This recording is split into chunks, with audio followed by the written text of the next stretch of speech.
NCP নেতা সার্জিস আলমের বিরুদ্ধে গাজীপুর সিএমএম কোর্টে মামলা হয়েছে। এখন যদি আমি শাড়িটা খুলে শুধু পেটিকোটার ব্লাউজ পরে এখান থেকে হেঁটে যাই তাহলে কতশো মানুষ আমার পিছে থাকবে।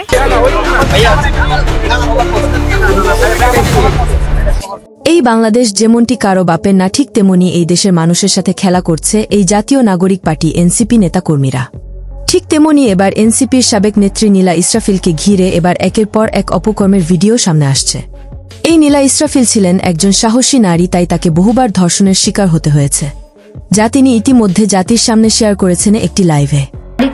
আমি অসংখ্যবার যৌন নির্যাতনের শিকার হয়েছি, কিন্তু এখানে বড় প্রশ্ন হলো একাধিকবার ধর্ষণ তাকে করা হয়েছে কিনা তা নিয়ে যেমন আলোচনা সমালোচনার মধ্য দিয়ে নীলা ইসরাফিলকে সন্দেহ করা হচ্ছে, নাকি একাধিকবার ধর্ষণের নাটক সাজিয়ে টাকা হাতিয়ে নেওয়ার মতো কায়দা করছে এই এনসিপির সাবেক নেত্রী নীলা ইসরাফিল।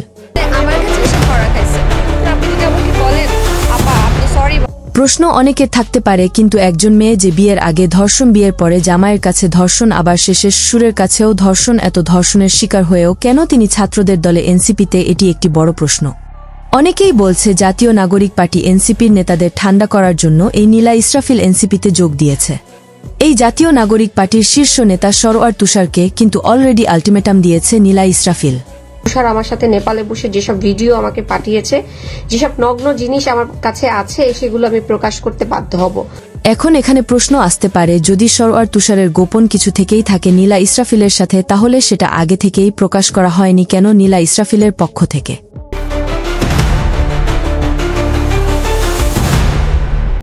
তাহলে কি নীলা ইসরাফিল ভিতরে ভিতরে এই সরোয়ার তুষারের কিছু ছবি ও ভিডিও নিয়ে ব্ল্যাকমেইল করার চেষ্টা করছে এই এনসিপির সাবেক নেত্রী নীলা ইসরাফিল? দেশের সাধারণ মানুষের মন্তব্য অনুযায়ী এইসব দলের নামে রাজনৈতিক অঙ্গনের ভিতরে নারীদের নিয়ে দেহ ব্যবসার মতো ব্যবসা চলছে। তা না হলে একে অন্যের প্রতি শুধু শুধু গোপন ভিডিও ছেড়ে দেওয়ার হুমকি দিচ্ছে কেন? এটি একটি বড় প্রশ্ন।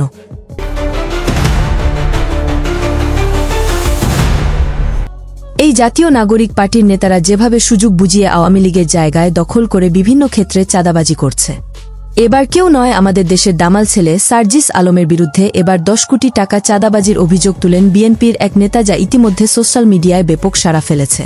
সকল আইনজীবীদের নিয়ে গাজীপুর কোর্টের যত আইনজীবী আছে সকলকে আমরা সাথে নিয়ে বিএনপির জাতীয়তাবাদী দলের আমরা সার্জিস আলমের বিরুদ্ধে মামলা রুজু করে গেলাম। বাসন মেট্রো থানার সভাপতি আমি তানভীর সিরাজ রুজু করে গেলাম। এই হাকিম কি দিল, এটা আমাদের সাবেক আইনজীবী, যেহেতু এটা ফেসবুকে সার্জিস আলম একা স্ট্যাটাস দিয়েছেন, আমরা সার্জিস আলমকে একজনকেই এই মোকদ্দমায় আসামি করেছি। বিচারক কি বললেন? বিচারক এই মোকদ্দমাটি বলছেন যে এটি যাচাই বাছাই হওয়া দরকার আছে।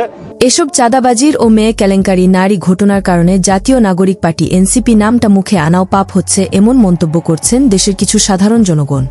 চাঁদাবাজি তো হবে, এনসিপি চরিত্র চেঞ্জ হয়নি। এনসিপির যারা এই জায়গাগুলোকে এই সরকারকে ব্যবহার করছে বিচ্যুত হয়ে গেছে। আমরা চেয়েছিলাম শুধু মানুষের স্বার্থে কিছু করতে, ডক্টর ইউনূস ব্যর্থ হয়েছে।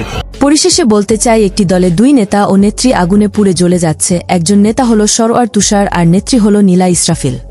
এদের দুইজনকে এক করে তাদের মান অভিমান ভুলে দিয়ে একে উপরের সাথে কোলাকুলি করে বিয়ে দিয়ে দেন এনসিপির পক্ষ থেকে।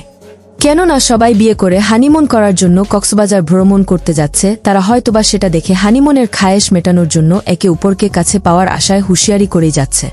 কিন্তু আমরা তো দুর্ভাগা জাতি, তাদের এই হুঁশিয়ারির কারণ বুঝতেছি না, এমন মন্তব্য জানিয়েছেন এই সোনার বাংলাদেশের খেটে খাওয়া রিকশা চালক, যেখানে 24 আন্দোলনের সময় নীলা ইসরাফিল তুষারকে কাছে পাওয়ার জন্য তুষারের শার্ট টেনে চিমটি দিয়েছিল নীলা ইসরাফিল, যা ইতিমধ্যে প্রকাশ করেছেন সরোয়ার তুষার গণমাধ্যমে। বিভিন্ন জায়গায় দেখা হলে মানে এক ধরনের পথ আগলে ধরা, কখনো পাঞ্জাবি টান দিয়ে ধরা, এগুলো করতেন এবং আমি খুব বিব্রত হতাম।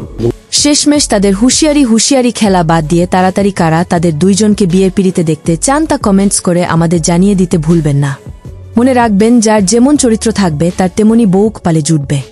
আপনারা নিজেরা কাদা ছোড়াছড়ি করবেন না। খেলতে খেলতে আমার কাছে এসে ধরা খাইছে। এতক্ষণ সাথে থাকার জন্য ধন্যবাদ। নতুন নতুন আপডেট খবর পেতে চ্যানেলটি সাবস্ক্রাইব করে পাশেই থাকবেন।